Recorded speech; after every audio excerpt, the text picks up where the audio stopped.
Yes! What is up, everyone, and welcome to the Power Hour. We have a very special show. It's a very big day because I've got two special guests joining me. The Cooligans, two of my favorite people in the beautiful game. They might be humble, they might not be with regard to that statement. Hopefully they're not, because they're awesome, and I think they make the sport better here in this country, and hopefully if you haven't heard of them, you will now, and they're going to win you over because they're super awesome. We're going to get to know more about them, of course. We're going to break down all the top stories. There's a lot going on, and we're going to break down a lot of games, a lot of big games this weekend as well. Lots of games with no fans, and that's cool. I'm cool with it because it keeps me busy. It keeps me occupied, and it's a nice balance between all the real-life stuff and, obviously, what's happening on the field and all that good stuff. You know, I'm just going to bring him in right now. It is the Soccer Cooligans. Hold on, we're going to take a look at them right now. Hey! What's up, guys? How are you? We're good, man. Thank you for having us on, Jimmy. Okay, so I kind of want to start with, I'm wearing a shirt right here. Yes. And it says goaliest, okay? Yeah. And you guys walk around, you're goalie AF, you know, you do your thing. For all the people that are uninitiated to what you guys do and what this means, can you explain to the people what goalie is and what it's about? It's a long explanation, but we'll give you the short end of it. Gully started as a term for like the toughest, bravest person in the hood. It was a term that was popularized by Cameron, at least worldwide. It was like, it's from Uptown in New York.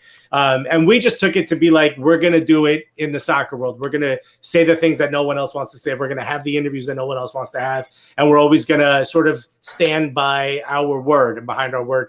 So when we see and find people that are like that, we try to give them a gully shirt, and you are gully as hell, even though you pronounce it ghoulie or however you say it. Did I say ghoulie? You say You say like this. Oh. Yeah, there's some accent there that really it's like it sounds like you picked up accents in every city you played in. You know what I mean? Like yeah. It's like an amalgamation of accents. Like when he trained in Germany, he picked up a little bit. You say like goalie, like you want to say goalie, yeah.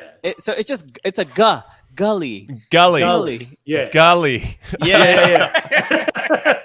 Who is that guy that whacked Nancy Kerrigan in the knee? Galooly? Maybe that's where I'm getting it from. Like, I kind of grew up on Galooly. You got Galooly on the head. Okay. And look, I'll just add, Jeff Galooly was not gully. He was a monster. He was not gully. He was not gully. No, yeah. He over gully. Right. You know, some would say. Yeah, over gully. I appreciate that I'm a gulliest. And I'm now going to say it properly, so I'm excited about that. A couple people in the comments already. Mike Wonder says it's about to get gully in here. Atlanta United Fan TV says Jimmy and the Cooligans, awesome. Shout out to the boys from NYC. Yeah. So you guys are on Twitch as well, correct?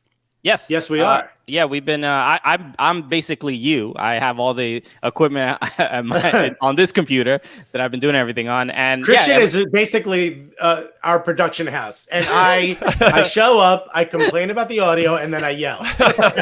So you're the talent. You're like quote unquote the official talent. Yeah, I'm the diva, I love that. And if people do not know who we are, we're both stand-up comedians, and we started a soccer podcast, which is now a television show on Fubo TV. I was getting there. No, go ahead. No, I like it. I like it. No, go ahead. Keep going. The reason I've been doing all this Twitch stuff is because we haven't been able to do stand-up. So we're like missing that kind of connection with an audience. So we decided like, hey, let's put our energy here because it looks like stand-up comedy is not coming back in 2020. So we don't know what it's going to look like. Okay. So this is a good alternative. Are you trying new material then on your Twitch streams, or where are you trying that stuff? I feel like there's so many platforms where you guys can really express yourselves. There's actually some Zoom shows that are happening. There's a comedy club in New York called New York Comedy Club, very easily named. They are doing actual shows on Zoom. So I guess that you could kind of say we've tried, but it's really hard to sit down and then hear like two people laugh at once because all the mics are cutting each other out. So it's just, let's just pretend stand-up comedy doesn't exist. Where right now we basically own a Blockbuster. We're like, maybe it'll come back. So you guys got this gig. I mean, you started from a soccer podcast, and now you have Fubo Sports. You're on TV. I mean, I've seen you guys since the very beginning, but like, explain to me like that process and your growth has come quite quickly. It's been very cool to see. I mean, look, you know, the trajectory has been, you know, pretty. None of us, I think Alexis and I did not expect it. Obviously, when we started a soccer podcast, for the most part, all our comedian friends were literally like, "You're gonna talk about soccer? What? Are 3 people gonna listen to you?" That hurts. It Come really on. does. You know, the comedy world and the soccer world really did not cross paths too often. And you know, we started doing the show, the podcast, and people started caring. You know, again, it wasn't thousands of people, but the people who did care about it really were passionate about it. And here's why it works. It's because Christian, if I come up with a crazy idea, Christian's like, okay, let's do it. And that's needed, because if not, I just sit there and come up with crazy ideas all the time. Christian is like, okay, here's how this works. You thought of something. Now we have to figure out how to do it. And it's just a perfect balance. Like, people ask me all the time, like, yo, you do a show about soccer. Like, my wife is like, you're a stand-up comedian, which makes no money. You're going to do a show about American soccer, which makes no money. What are you going to do next? Become a blacksmith? What are you going to do? Like, at some point, you have to pay the rent. And so the fact that this worked out is just because Christian and I really believed in it. And that only came because the fans were just as passionate about it as we were. Like, they would send us messages and give us suggestions. Like, I wish you did this, and I wish you did that. And we love when you said this, and this is great. So that was like all the energy we needed to just keep going. And somehow we ended up on TV. We don't know how. Kids, believe in your dreams. Okay. No, what I love about it is that you've been true to yourself the whole time. And you mentioned something right at the beginning where you say the things that maybe other people won't say. And you feel like in some ways you have the liberty to do so because you're comedians, you come from that place. Now, do you feel like as you're scaling the ladder and now as you're trying to be buddies maybe with certain teams and players and leagues, that you have to tone down who you are in an effort to get more access? That's a good question, because I'll do this while Christian talks. So I think from you know, jokes. We're trying to come, you know, the comedy's coming from a good place. Like, it doesn't, like, you know, David Guetta did that MLS event, the rooftop DJ thing, and was raising money for you know, COVID-19. And yes, he remixed a song with the MLK "I Have a Dream" speech. That deserves to be roasted, even though he is trying to do something positive, which we understand. It's just definitely tone deaf. But so I don't think anyone is free from criticism in some way, but we as you know, the criticism coming from us about this is different than the criticism coming from you. You are a former player. You have just a much deeper investment into you know the what league. You're talking about. You know what you're talking about. That gets me into trouble sometimes. That is true. I take dives into it, and then I think the people, when I make a comment, I think people take it more personal because I do know what I'm talking about, or at least that's the perception. Whereas with you guys, they're like, they're just a bunch of comedians. Who cares? You know? Yeah. They can cast you off a little bit more. Yeah, we'll say something like the front office needs to change. You'll say Bill and Janet needs to change. Like, they need to get fired. You know what you're talking about. You've met these people. We don't know who the hell we're talking about. We're trying. Look, we've always been clear about our intention, which is we're trying to make jokes. We're trying to make people laugh. We're not trying to be mean to anyone in particular. So I think that is what allows us to kind of be in this industry and people just not get pissed at us all the time. Like, we get invited to, we got invited to an MLS media event about the new you know, the elite development for, you know, for the youth academies and stuff like that. And I'm on this call and I'm like, man, I don't want to say anything because I'm going to sound like an idiot if I ask any questions. But then this is why also people shouldn't trust us from a journalistic perspective, really, because I'm listening to it and they're like, oh, we're going to change the youth system and we're going to be like the Netherlands and France. And I'm like, whoa, we're going to win the World Cup in like 2 years, I think, you know, like I fall for it. So I'm gullible. That's why I'm not gully. I'm very gullible to that degree. So, you know, I think if people come to us with understanding, like, these are comedians who make jokes and they're trying to make American soccer personable and fun, and that's all we can offer. No, and I love that. I love the spirit of you guys. So in that vein, one of the things that I like to do with my Twitch show, the Jimmy Conrad Power Hour, is to have my guests be a part of the whole sequence. It's not just a Q&A. You get to be a part of all the stories and everything that we're doing. So I hope that you guys are ready for this. Let's do it. Okay, let's do it. Let me get it up right now. It's time for good news, bad news. Good news, bad news. All right. That's a one-man band, dude. All right, here we go. First thing, good news. The Champions League is coming back, and it has a new format. I don't know if you guys saw this or not, but they're only going to play one leg from the quarterfinals to the final. All of it's going to be in Portugal, and I feel like that might give some teams a better chance to actually win the competition. Most notably Barcelona, who have done well in the first legs against games, but then lost to Roma and to Liverpool last year in dramatic fashion in the second leg. So maybe that gives them an advantage, but it might give PSG finally an advantage, though they haven't played and their league isn't going. I don't really know. I'm kind of curious what you guys think. Secondly, do you think if you win this Champions League, it counts as much? Do you feel like there'll be like a little mark next to it going like, that wasn't like a real Champions League? I feel like whoever wins, the opposing fans will always add an asterisk or an asterisk. I don't know how to pronounce it. I can't say it either. Don't worry about it.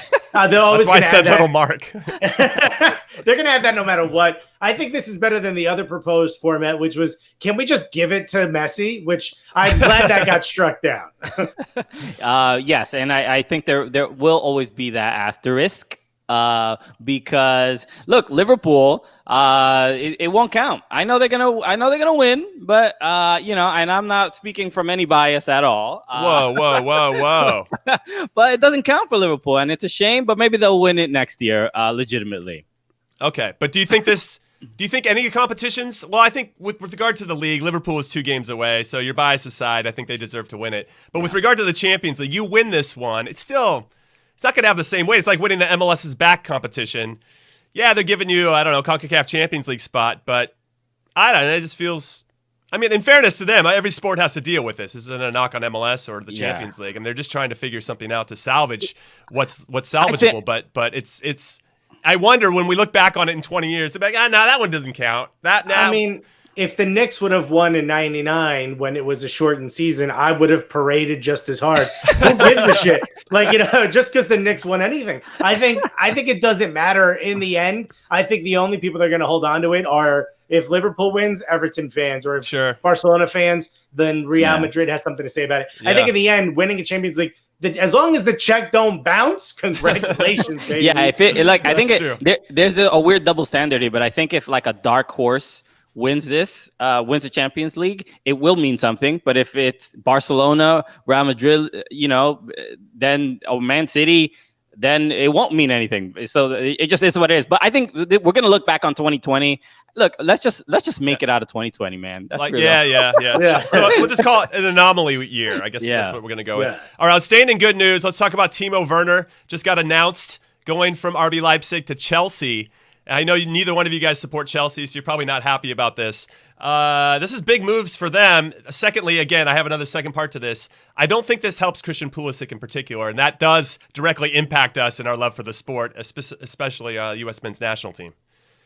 I think, look, I'm shocked that Liverpool didn't figure out a way to actually get that deal done. I know that they were rumored to be in the Timo Werner business, but I think any chance that Chelsea has to sort of continue to build, especially with the the imminent threat of Newcastle with all this new money coming in, I think is great.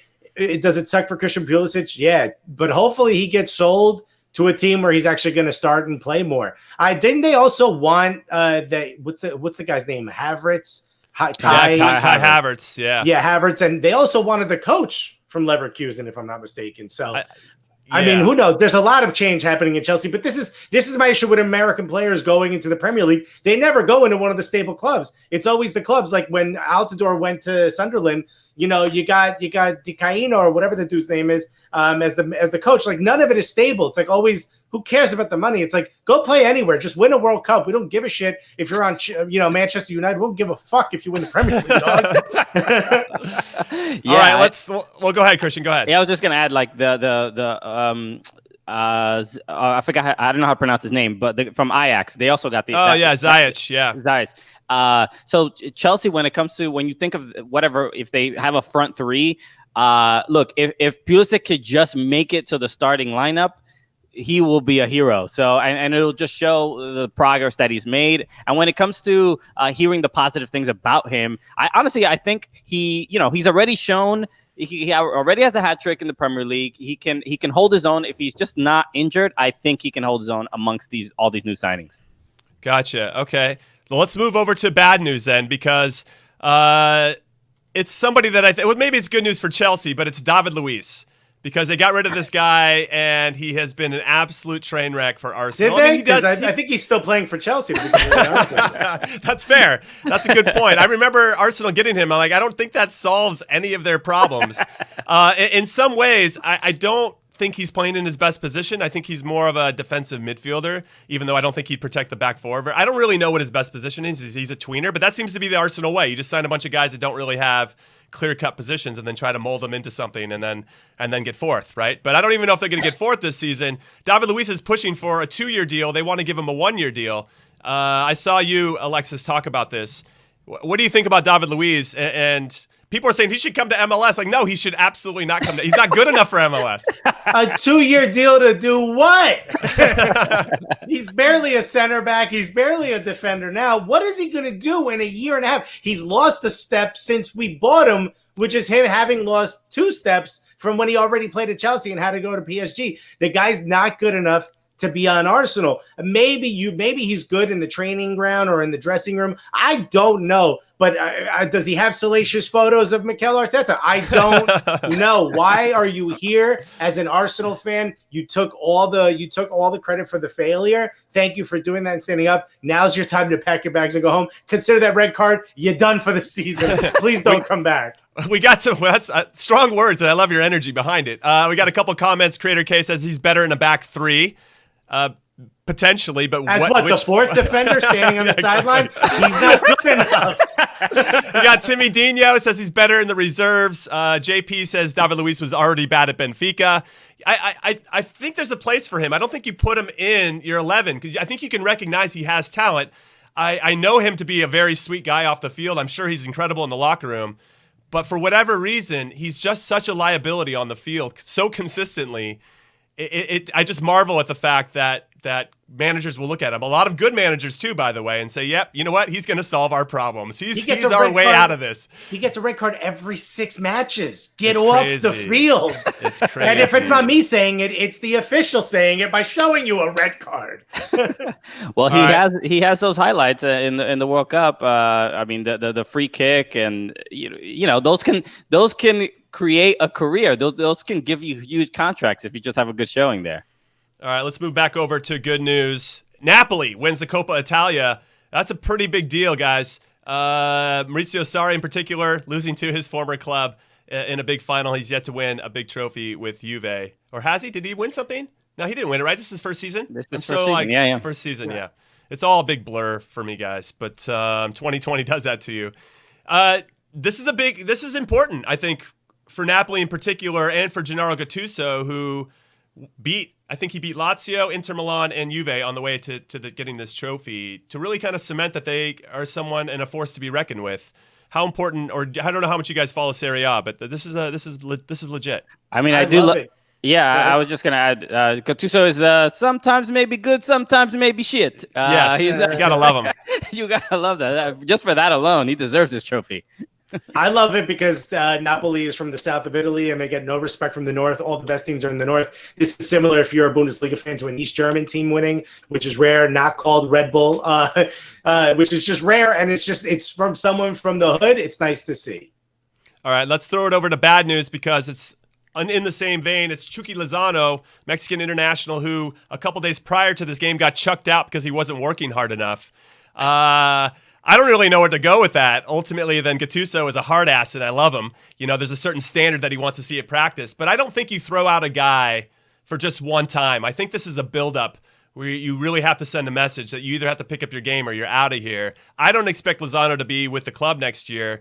Where would you think Chucky Lozano should go? I mean, he's got the talent. He did well in Holland, but where does he go next? Because there might be some rumors of him coming to MLS, and I'd be open to that for sure.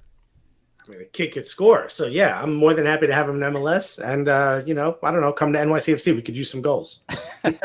Yeah, there's I love when this happens in general. Whenever there's any issues with Mexican players, usually with like the Mexican fan base, Liga MX fans that are Mexican American fans, you sort of see the like come home, baby, we need you. I just love that energy whenever like they're not treating you right. It's not you, it's them. So it would be obviously whenever a big Mexican star comes to MLS and we see the struggles that Liga MX is having and then the sort of the rise that MLS is having, it just would be, there won't be a lack of appreciation for him if he does end up in Major League Soccer. I do like the accent you gave Liga MX fans is the jilted wife who still wants her ex-husband. They don't understand you. Yeah. All right, give me a second here to get us back. I'm going to throw you guys up really quick. Is there a team that you guys support in Italy that I'm unaware of? Do you guys have a favorite team in Serie A? I am a Napoli fan just because, Maradona, you gotta root for the team that's from the hood. That's whatever city I go to, I'm like, which one is in a more dangerous neighborhood? That's the team I want to root for. No, my wife's family's from Naples. Yeah, I don't have any real connection to Serie A. I watch games here and there, but I'm not loyal to any one particular team. All right, we got a couple comments here with regard to Chucky Lozano. JP says he should go to La Liga. There's no language barrier, and he could go to a team like Betis, which I think is actually a pretty good shout. And AC says, realistically, any second-tier European club would love to have him. AC coming in hot with the second tier. Can you define that, AC? Can you define what second tier means? I need to know a little bit more about that. All right, while we're staying on this game, former Juve player and Italian international who I played against in the 2006 World Cup, Luca Toni, criticized Cristiano Ronaldo for basically being shit in this game, that he was too old and couldn't get past anybody, and that he couldn't dribble anyone, which I found funny because Luca Toni couldn't dribble past anyone either. Now, I think he's amazing in the box. He's an incredible goal scorer, and he's very good at like peeling off your back shoulder and getting himself in good scoring positions, and obviously he can finish with both feet. Ton of respect for him there. But for him to call out somebody for not being able to dribble past someone, I'm like, what? I mean, I guess you know it when you see it, right? I mean, that's a Luca Toni special. He's like, I know he's a shit because he's playing like a me. Okay, Wario, what was that? So I guess the next question would be what happens now with Ronaldo? I think there's a lot of pressure there on him in particular to help this team win trophies. That's the reason he went there. Do you think this is a setback for him, or is it like whatever? He'll just get a new hairstyle and people will focus on that on his abs and be okay with it. He reached $1 billion, right, as a valuation. I mean, not a huge fan because of what he did in Las Vegas, but I will say, which he admitted to. But I will say, maybe now's the time. As much as I really don't want him in the league, and I don't think he wants to come to America because of it, but maybe now's the time to switch from Juve to Inter Miami. If you know what I'm saying. Yeah. Do you think Inter Miami would be a destination? Do you think he'd really consider it? He should do what Beckham did and go to the Canadian Premier League, dog. Yo, you know how wild that would be? The Halifax Wanderers? Let's go. Let's go. I mean, how old is he now? I think he's 34. That's my guess. He wants to play to 40, he said. He's old. 35.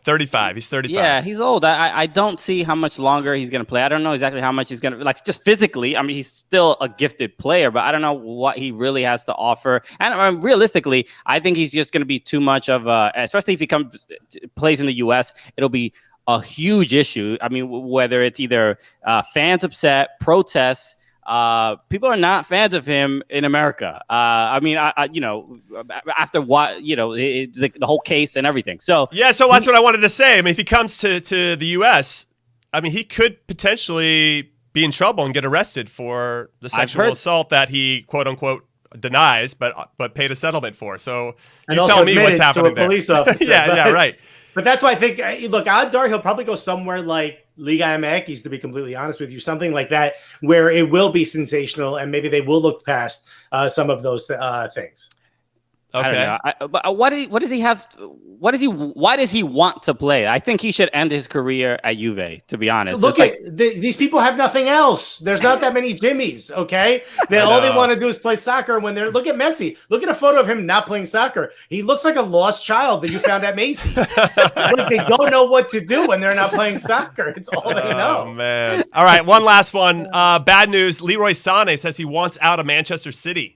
You guys' thoughts on that? Obviously, one of the most talented players, but maybe very similar to Chucky Lozano, or at least what AC said. And by the way, AC said second-tier teams are the ones that are not Real Madrid, Liverpool, Barcelona, or Bayern Munich. So it's pretty much 98% of clubs in Europe.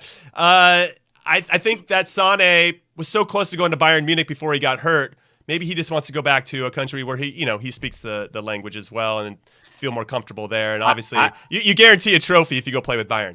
I think he wants to play in Champions League, and Manchester City is very likely not going to be doing that. So I just read that he was offered a contract to renew at Manchester City 3 times, and he turned it down. So he might have his personal reasons, but I think the news about the Champions League ban kind of solidified. Like, all right, I'd rather play in Champions League than not playing it. So I think it's probably an easier decision than most of us think. No shot to Manchester, but why would you live there if you're not winning trophies? I mean, there's nothing to do That sounds like a shot to me. I don't know. I mean, no, but I get it. Like, for a lot of people like that the lure of the English life is really, I mean, just for the people with cabin fever or Stockholm syndrome about it. Like, I get it. Like, maybe he wants to go and either play back at home and play Champions League, like Christian said, or maybe he wants to go somewhere where he could be the star, which I think he has the talent for, but I don't think he's getting that from the Pep Guardiola system. Well, guys, I appreciate your insight on that. That was good news, bad news. Now, for everybody that's watching, and for you two in particular, if you don't follow me on TikTok, why aren't you following me? Because I just made this today and I want you to watch it. You're going to be forced to watch it. Watch it right now. So when are you going to admit that strikers are more important to a team than midfielders? When it's true. Listen, baby, what are you talking about? Without us strikers, you midfielders who are too afraid to shoot would have no one to pass to. Tell that to France, who won the last Men's World Cup without their striker scoring a goal the whole tournament. Was that necessary? Am I wrong? It's Olivier. He doesn't count. See, the problem with you is you think you're better than you really are when we do all the work. Running around like a maniac to prove to your coach that you care is not really work. It's wasting energy. I'm high pressing. You're just okay at a lot of things, but not great at one thing like me. I knew being great at something would pay off. Heading doesn't count. Listen, the best players in the world play this position. No, the best players in the world play this position. Messi, Ronaldo, Neymar, Mbappe. Those guys don't play your position. They play my position. Oh, come on. This is some bullshit. So when are you going to... Yeah, I love TikTok. TikTok's a lot of fun. Are you guys on TikTok? We are, but we don't really posted much yet because it's it's just overwhelming, Jimmy. It is. It's a lot. There's a lot of platforms for us to pay attention to. I just want a lot of Alexis on a toilet. That's really what I want. If we can get that. I keep getting messages where I end up in random TikToks because of the GIF that Christian made of that situation. So believe it or not, I'm big on TikTok without ever really going on TikTok. Yeah, I was just on Gary V's TikTok. Wow. My GIF of saying "I got you, fam" was on there. So all right, dude, you're done. famous, internet famous. That is by far the most successful thing we've ever produced. Is Christian saying "I got you, fam." That's great. All right, now we got a little game for you guys. Loan, sign, sell, where we put you guys on the spot. Anytime a guest comes on, we pretty much figure out what is going to make you uncomfortable. And that's what we go with. So here are some competing podcasts for you, different shows. Total Soccer Show. Those guys are great. Men in Blazers. A lot of respect for them. And then you got... Can you add defund? You got defund Men in Blazers. Is that what you're saying? And then we got Banter with Taylor Twellman, which is like a new emerging Taylor going off and having a space to make that happen. So you have to loan one out if you're the manager. You have to sign one, and then you have to sell one, and you have to give your reasons why. So I don't know who wants to go first. I mean, you get to share the hot seat or the toilet in Alexis's case. But, always gets hot when I'm on it. A lot of work gets done there. All right, if we have to do this together, I'm pretty sure we're going to have the same exact answers. I'm going to say we signed Total Soccer Show because those are the homies. Mm-hmm. we loan out banter because, yo, I know you were good at soccer, but homie, this is our lane. You need a little bit of development, okay? You need to get your legs underneath you, so we're gonna loan you out. And Men in Blazers, you're our David Luiz. Time for you to go. I love it, Christian. Where are you? I'm the exact same selections. Obviously, we did a tour with Total Soccer Show. They are our friends, the homies for life. And also, I should mention, Taylor just mentioned it publicly on his Twitter, but Taylor Rockwell and his wife are having a baby. No way. So congratulations. Congratulations. Taylor Rockwell. Yeah. Way to go, Taylor. Welcome to that dad life. Yeah, it's interesting. That's I guess this is like, as Father's Day approaches, I should be like pumping up the thing. No, I love being a dad, of course, but it's hard. It's hard work. It's better no joke. You guys than me is all I'm gonna say. Well, I appreciate you guys doing that. That seemed pretty easy. I don't feel like I gave you too much trouble there. But if there are any Men in Blazer fans watching, then maybe they're gonna have a little bit of an issue. Still? Maybe. Wow. I don't know. Are they still around? I don't know. They're definitely boomers. So I'm just kidding. Did I say that out loud? All right, we're going to go take a quick break. It's halftime. When we come back, we're going to preview some of the biggest games from this weekend. We're going to get to know these guys a little bit more, so don't go anywhere. And get those orange slices out in the chats.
Welcome back, everyone, to the Power Hour. This is the second half. I am being joined by the Soccer Cooligans, who are two of my favorite people, but they're also comedians. They started a soccer podcast on a whim, for the most part, just because they loved it and wanted to have some fun in the space, and it's turned into a TV show and a very successful podcast, and they've been joining me for the first half, and I couldn't get that out, but they're definitely here and with me.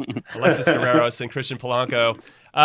Guys, so you crushed it in the first half. We're going to keep this going. We have a couple games to preview, of course, coming up for this weekend, including United versus Spurs, or Spurs versus United. I always say it wrong. But before we get there, I want to really talk about you guys in some ways. And I went searching, and so did Monty and Mike and Chike and all the guys that helped me out. And we found that you guys, you get a lot of photos with a lot of famous people. You get to interview a lot of famous people. And the one we're looking at right now is Alexis with David Villa. Yeah. The best part about this photo is it looks like he doesn't know a camera's there, or I don't know, he's not smiling. So first I want to know where this photo happens. Did he smile at some point with you in your interaction? Because I know he's a nice guy, but this photo in particular looks like he I don't know. It's really funny. This was a weird event. This was like Heineken was bringing the Champions League trophy around. And I found out about this event day of. So I was like, yo, I got to go. And I could tell I lost a lot of weight from this photo. So thank you for showing it. Makes me feel good. So yeah, David Villa got up and he spoke and he's like so like quiet and he doesn't have like a ton of, I guess at this time, especially him speaking English wasn't, really like he wasn't really prepared to, but he said a couple things and I went up to him. I was like, wah, and he was like, nah. Everyone was being like wildly respectful. It's like mostly media. I really don't even know how I got in. I think we emailed the PR person and Christian had a show that night. So I was like, I'll go, I'll represent. And it's the only photo I attempted to take was with him and he did not look happy. But this started a career of me freaking out superstars. No one ever wants to get on video or take a photo with me. I annoyed the hell out of them. Jimmy, I just want to make sure. Can you tell your Diego Forlan story? My Forlan story? No, not yours. Alexis's. Oh, Alexis, tell us your Diego Forlan story. I saw him at an ICC event. I'm half Uruguayan. I was like, yo, I'm in Spanish. I'm like, yo, you're a legend. Yo, is it okay if I like put you on video? Oh my God, my whole family's Peñarol. And he's like, absolutely. I took the camera. I was like, yo, everybody, we got Diego Forlan freaked out. He just slowly spun around and stared at a wall instead of being on camera with me. The back of his head and his friend's like, he does not want to talk to you anymore. I was like, oh. Yeah, that was. That's a better story though than if he had actually agreed in some ways. It was amazing. That is amazing. All right, well, that was your brush with fame. Now, Christian, here I got a photo with you and Patrick Vieira.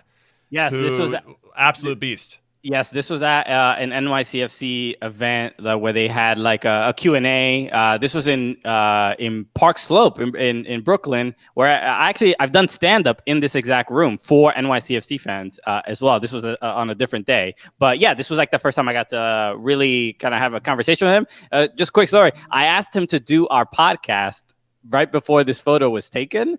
And he was very polite. He was like, "Oh, you have to talk to the media person." And then the media person doesn't even let me ask. He's like, "Do not ask people."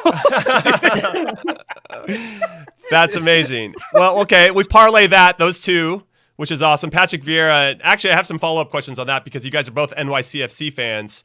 Do you think the team is worse without him in charge and his influence on the team?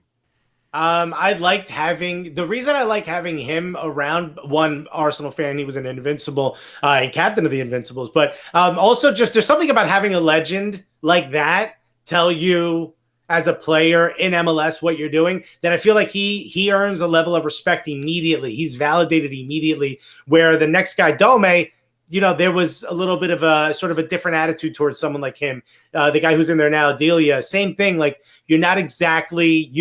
there's something about someone like Patrick Vieira telling you, yo, you got to do it this way. You're like, okay, I guess that's the way it's got to get done, Right, yeah, right. It's almost like Zidane at Madrid in some ways, because even a Cristiano Ronaldo at Zidane couldn't really. What are you going to tell Zidane? Zidane's like, you piss off. I've won World Cups. I've headbutted people in a World Cup final.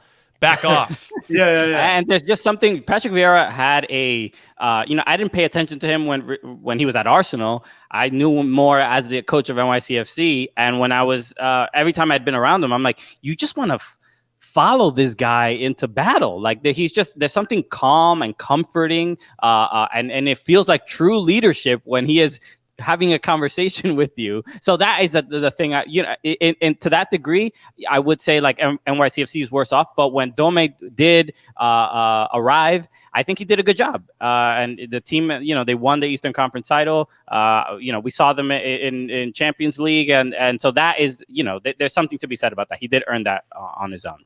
All right, so we'll see how NYCFC does this year, though. 2020, as we mentioned, is a bit of an anomaly. All right, let's take a look here. You had an interview with David Beckham as you guys start to scale the ladder and get more popularity and influence. You get to regal one of the most famous people in the world. What was that experience like? I'll start, Christian, by saying shouts to Jorge Mas, who's the first Cuban-American professional sports owner in the country, which is what I was really excited to ask him about. I asked him, are there going to be cafecitos at the stadium? Because you gotta, and he was like, absolutely. I was like, what about croquetas? And he's like, oh, no, we're going to do it. I'm like, you better do croquetas. And then I asked David Beckham to adopt me, which is why he's laughing. I said, you already have a kid named Brooklyn. I could be the Bronx Beckham. And he loved it. And Christian basically had to pull me away from David Beckham because I'm like, I'm not kidding. I'm coming to live with you in Victoria. Yeah, they look. Obviously, when we started the podcast, the fact that we're in this situation where we're talking to David Beckham is unbelievable. But I think we had a fun, like we made him laugh. And we provided. I think the balance that is the Cooligans, which is Alexis's, asking Beckham to adopt him and me trying to have a serious conversation with him is why we're allowed in the room to begin with, Right. Christian get this in. Yeah, 100%. All right, let's move over to previews and predictions. And in this particular, we're going to get into the Premier League, Everton versus Liverpool. We have a photo of you guys rocking your jerseys, both number 19 on the back. One is Arsenal, one is Everton. I actually feel bad for both of you. I was going to try to find the bright side to supporting both of those clubs, and I really can't. Other than I think Carlo Ancelotti, it was the right move, and I think they brought in somebody who has a ton of experience. They can hopefully get the most out of those players. So I'm actually a little bit more hopeful for Everton at the moment. I just think it's going to take Mikel Arteta some time at Arsenal to really bring in his guys and to start to kind of get rid of people that are maybe holding them back, Mesut Ozil in particular, even though I think he's super talented. They'd be better off moving his £325,000 a week contract and doing something else and building the team around somebody different. But that's a big conversation. But let's just start here. Alexis, why Arsenal? What was the hook? I think anytime I talk to people from Europe or the UK in particular, they're always fascinated about how Americans have adopted one of their Premier League teams. And so I'm curious about how you started supporting Arsenal.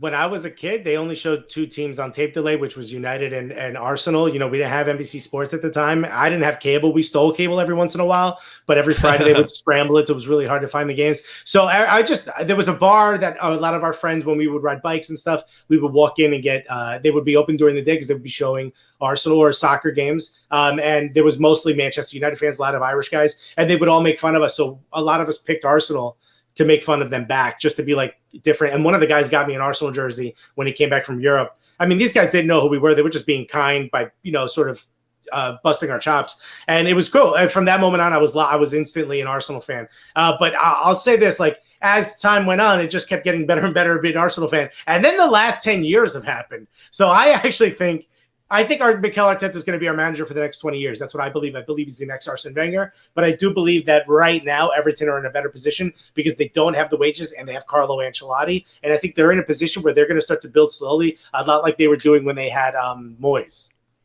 Yeah. Okay. Now it's your turn to talk, Christian. And we'll kind of build what your fan support and why you picked Everton, and then we'll kind of lead into this big game, the Merseyside derby on Sunday. Yeah, it's pretty simple. I didn't know too much about the Premier League. I didn't know exactly who to pick. I'm watching the games on NBC and all this stuff. And the only connection I had to any team were the American players. Tim Howard played. I had already seen him at a bunch of, a couple World Cups. I'm like, I respect this dude. And I'm like, all right, he's on that team. This will be the team I support. And then when I did more research and I'm like, oh, okay, Landon Donovan played there. And I'm like, okay, all right, this makes it even easier. And then there were other players that I was familiar with, like Tim Cahill, who when he played at Red Bull. So it wasn't too much of a decision. I didn't have a whole big sob story. Somebody giving me a jersey and, whatever. I just, Tim Howard. That was all it was. Man, I want to hear more about these sob stories. Please support our club. We're struggling. I supported Newcastle because they were really good back when I was younger, and they famously beat Manchester United 5-1 or 5-0 one time. I was like, that's my squad, because everybody else that I knew supported United because those were the only games that were being shown. Now, I have a great deal of respect for Sir Alex, and Eric Cantona is an absolute legend. I was really... the poet laureate. Eric Cantona. He has become something else post career. Well, even I guess kicking fans is something during the career. But yeah, I mean, he just had some magic to him, that you don't really see in a lot of players. Now, with regard to this game in particular, I just want to let you know that Everton haven't beaten Liverpool in the league since 2010. So this is kind of a one-sided derby, or it You has want been to for a while. remind me? Why do you want to remind me? And then Jurgen Klopp has never lost to Everton. So there's that. And then Liverpool are obviously 2 wins away from taking the Premier League title. Do we really think? Let's leave Christian out of this, Alexis. Do we really feel like Everton has any chance in this one? You know what? The only reason I'm going to say that they have a slight chance is because other than Arsenal completely failing, although even with them, I think we've seen matches back from a long delay and with no fans, anything can happen. Bundesliga, every match is 4 or 6-0. Anything can happen. Oh, shit. Chance.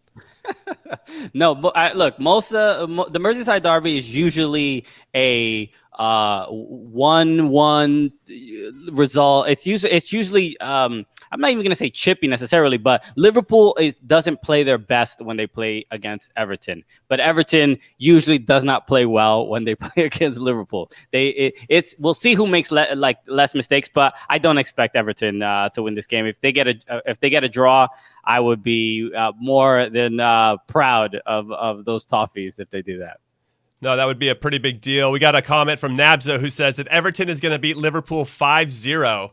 And honestly, I just want to know what he's smoking and or drinking, or I assume he's popping all kinds of pills at the moment to come up with that type of score.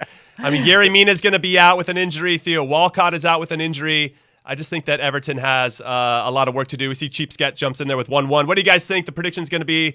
Let us know in the chat right now. We're going to look at the table, guys. The table's up right now. Liverpool, obviously, the clear front runners are going to win the league. Do you think they can get to 100 points? You guys, do you think that's possible? I don't, because I think they're just going to turn it off once they win. Let the kids play.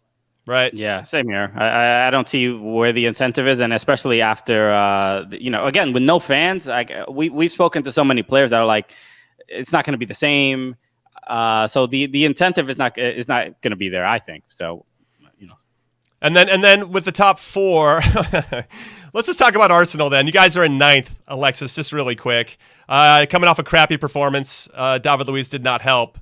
Obviously, but I don't think they were going to win that game anyway. Is there any chance of you guys getting into Europe? Look, we hadn't lost a match in 2020 up until that, and I thought there was a slight chance that maybe that was sort of, Arteta had kind of fixed it. And again, he's now working with, it's like a chef cooking with someone else's ingredients and trying to make a different dish, like cooking in a French restaurant, trying to make an Italian dish. It's not going to work out. But What I do think is that Arsenal are going to push up the ladder. I don't know if they're going to get to Europa, and that's really painful to say as an Arsenal fan. I don't even think they'll get into 6th. But if Liverpool wins Champions League and Manchester United is banned, there's a chance that allows us into Champions League if we do get into 6th. So let's go. Yeah, I mean, there's a lot of work to do. I don't know. I hope for you guys, but then there was that one season where Chelsea finished 10th, and then they went on to win the league the following season. Sometimes it's okay to miss out on Europe because I think then you can dedicate all your resources and time and energy towards winning the league. So I don't know. It could be a blessing in disguise. But our players going to come if we're not in Europe. Okay, listen. I had a really good thing going, and you just really threw a wrench into that. Okay, let's talk La Liga. Another big game here. Real Sociedad. Martin Odegaard, who's been one of their star players, is actually a loanee from Real Madrid, and they're playing against Real Madrid. Do you guys support a La Liga team, and do you feel like I do, where for me to feel maybe a part of more conversations that are happening with my followers or whatever it may be, I feel like it's helpful to support one club in each of the top 5 leagues, and then in Mexico and MLS, of course, and around the world. And Argentina, I've got Boca Juniors. But do you guys feel the same way? And if so, do you have a La Liga team that you support?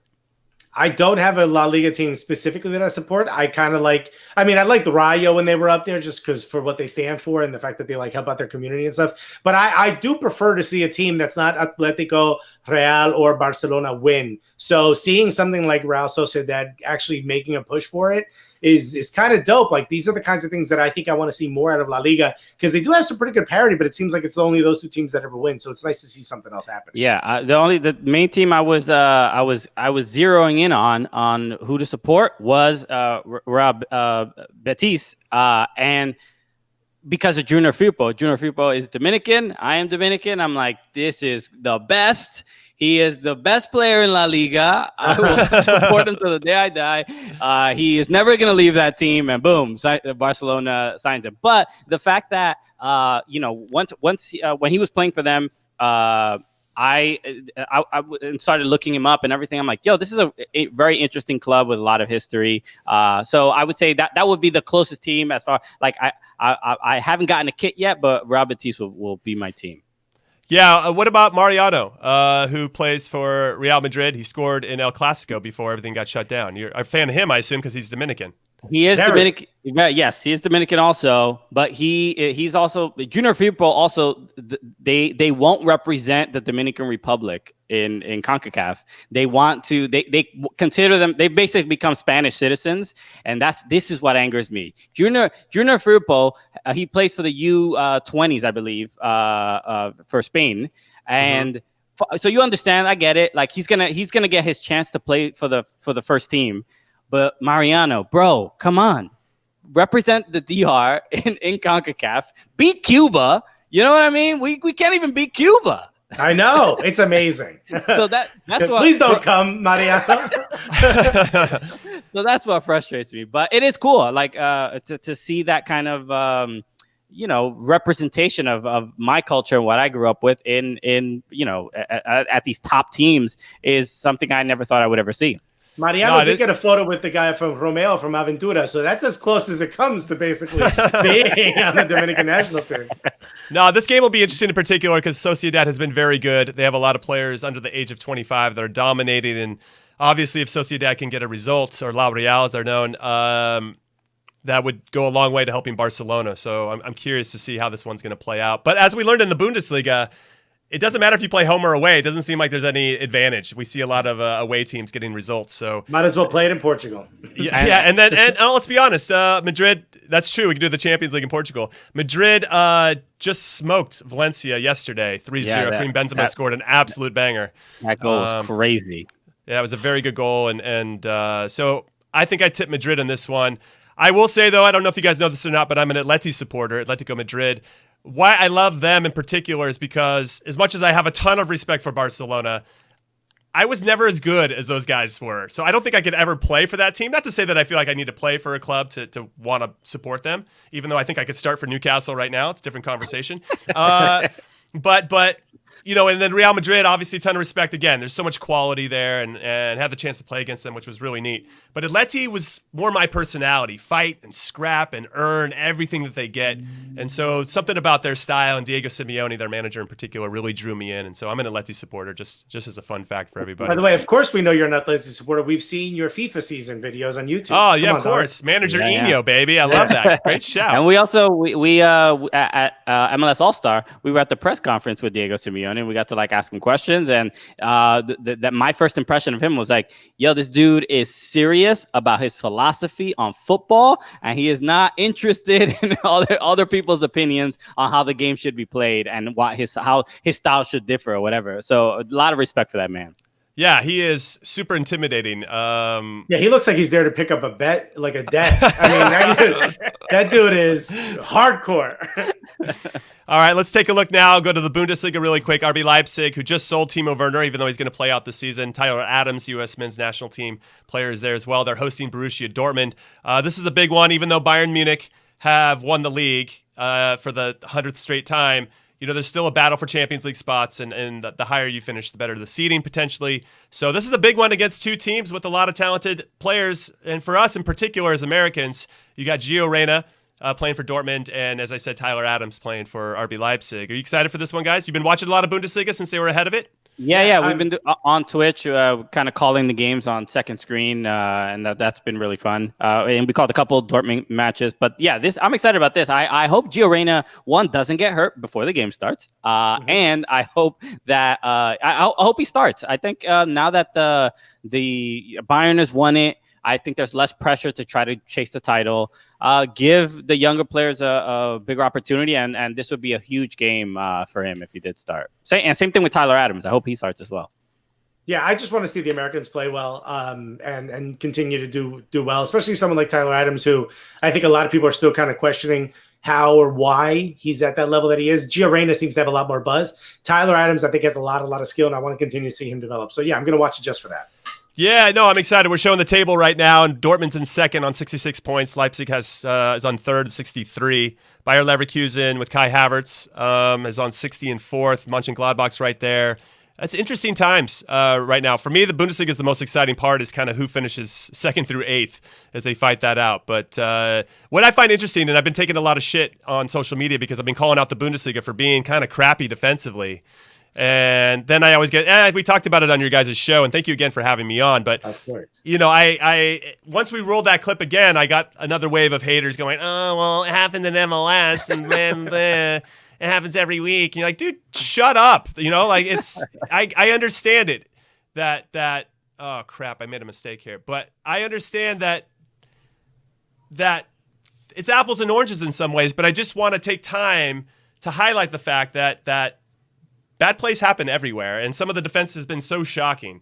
And I don't know why they try to fight me on that. It's clearly obvious that they have some bad players that maybe aren't up to the quality, and now they're being exposed because we can watch every single game at the moment, and there's no other leagues to compete with. So I don't know. I don't know where you guys feel on that, but it gets tiring at times.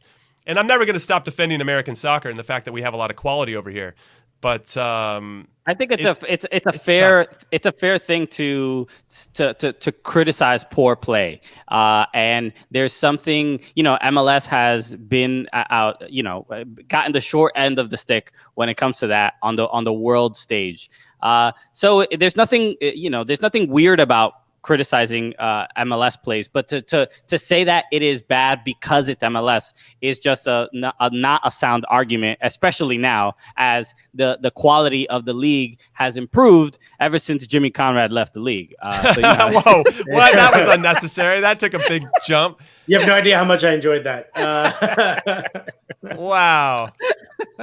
Alexis, you got anything to add to that? I mean, I know that you got, both of you guys are in a space where, and this goes for all of us, where we feel like we have to defend American soccer a lot. And sometimes it is indefensible, and I think we do a good job, and maybe that's why people find us relatable, because we share a lot of their thoughts that this is frustrating. This shouldn't happen here, but yet it does. And so I think we try to do a good job of calling that out and calling it for what it is. But there are some people that just don't want to hear it. They just don't think or ever believe that Americans will understand the game or ever be good at it. I think it's a hack joke at this point to be like, oh, it's a retirement league, you know, and of course I'm using a British accent for that. But I think it's, Why wouldn't you? Yeah, I think it's just hacky, and I think it's even more hacky to pretend it's the greatest on earth. I think the truth is the middle ground there. I think instead of saying like MLS is the greatest and everyone should be watching it and this is trash, that's obviously not true. But it's also not true that it's the worst. I've seen comparable, if not much worse, in a lot of other stuff that I've seen coming out of Europe or South America. It is what it is. Like, America is, 26 years in? Chill, bro. We just started renting cars. You know what I mean? With 26, relax a little bit. And I'll add, like, you know, Jimmy, you do the work and the defense of like, hey, look, this league is not as bad as you're claiming it is. And we are kind of from the fan perspective, because we travel the country and we're performing. We do stand up for a lot of supporters, different supporters groups, you know, the ISC, where we did like an MLS roast, and we got we're basically speaking to 100 capos from all over the country, and supporters love their team. They love that there is a league. They love that they can express that passion for soccer that they see all around the world. So this is why when we talk about being gully, like this is where we it's like, no, we're done hearing this commentary. We are a legitimate league. More people play soccer in the U.S. than pretty much anywhere else in the world. But we just don't. It's all still very new to us, and there's other big sports and everything like that. So there's like this. Soccer needs this. American soccer needs us. You know what I mean? We're like Scarface. We are. They need us. Whether they want to admit it or not, they need all of us, all three of us. 100%. All right, guys, I really appreciate your time. One last thing before we go. It's the Soccer Minute of Appreciation, sponsored by the Soccer Minute. Everybody at home, make sure you follow @soccer_minute for all the updates and all of our fake quotes that we love to do and post. We might even crib from the Cooligans. I can't confirm or deny any of these rumors and get tips and ideas from them, but they're doing a lot of great stuff as well. This week, it's Marcus Rashford. He stood up and made himself heard and put the UK government on blast for not doing what they should be doing, and that's looking out for all of their citizens, not just a certain select portion of it. and now he got a $120 million commitment to continue to feed kids. How cool was that for you guys to see that an athlete use their platform in this way to really affect so much positive change in such a short period of time? This is absolutely wonderful, and all the jokes I've ever made about Marcus Rashford, not many because he is great. I'll stop doing them because this is when people say, like, use your platform for good. He has influence and power, and he's able to do it for something that affected him, and that's what Christian and I have talked about. I grew up in Newark, New Jersey. I would love to be able to help. I would love to be able to create some type of development academy or something like that. When I get that platform, I will be doing that. And to see Marcus Rashford use this opportunity to help out kids that grew up the same way he did, it's heartfelt and it makes me feel amazing. And I thank God for people like Marcus Rashford. Yeah, this should be nothing but inspiring to everyone.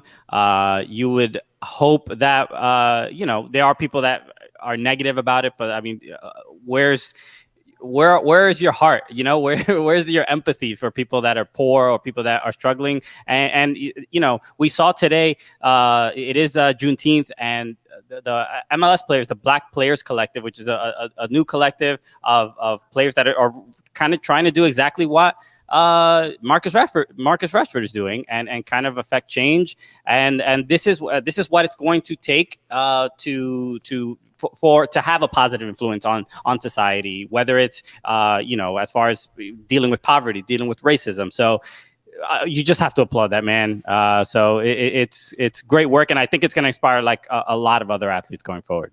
Yeah, I saw some of the younger or less known, let's say less popular Black players in the UK in particular coming out and saying, when we see Raheem Sterling, when we see Marcus Rashford standing up and saying something, it gives them the confidence to do the same. Yeah. And I love that because that's really important as to what you say. It does inspire them to take that risk and be like, you know what, this does matter to me and I don't care. And I've got the support of my fellow teammates. Yeah, and there was like another Crystal Dunn had for the U.S. women's national team there was a story about her talking about feeling uncomfortable about kneeling during the national anthem when she saw Megan Rapinoe was going to do it, because she was afraid of that the punishment would be more severe for her because she was a Black player. And that is, again, when we have those people, those courageous people kind of like doing it first, kind of whether they're Black, white, or whatever, but just creating an environment where it's finally okay to do these things. You have to appreciate it. You have to applaud them for it. So it's again,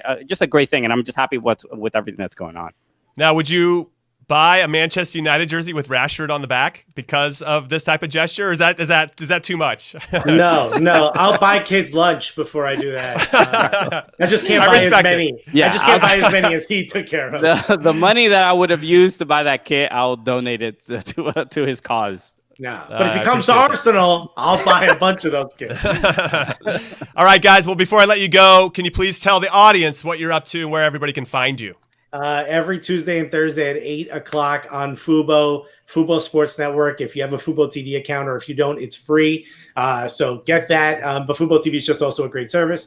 And also our podcast is live every Wednesday, anywhere you could get a podcast, and also a lot of Fridays as well. We throw in some extra episode. Shouts to Gully Squad, which I see a lot of them in the chat. Yo, load up those emotes, baby. Pizza and Gully AF. Let's go. Yeah, and we're also on Twitch as well. We've been doing a lot more stuff there. So please follow us on Twitch at Soccer Cooligans. I think I'll type in the chat or whatever. And yeah, so it's been great. And Jimmy was just on this week, and we had a great conversation. Maybe the best guest ever. I just throwing that out there, but you know what? Yeah. Producers have said that. Mostly best looking, because if you're that's fair. That's best fair. Was in there. I'll take that too. Yeah, it's best something. I needed to be the best at something because I have a daily ego quota to fulfill. So I appreciate you guys placating that ego and filling that bucket for me. Well, guys, this has been awesome. I actually want to do this with you guys as soon as humanly possible. This was a lot of fun. I thought that hour flew by, and you guys are the best. So continued success, and hopefully you'll be making movies here pretty soon because you've done the podcast and TV thing. Let's go. Let's go. Okay. I need that. Right. My OnlyFans account is next. All right, guys, that is the Cooligans. It is me. Thank you so much for hanging out with us. But stay tuned. We'll be back in about 8 minutes, I think we got, until the Manchester United Spurs game kicks off. We're going to do a watch along, so come back and join us, and we will see you. What I would see, 7.5 minutes, I think that is the plan. So we'll see you guys then, and thank you for hanging out. Cooligans, awesome guys. And again, that was a lot of fun. All right, we'll see you in a little bit. Later.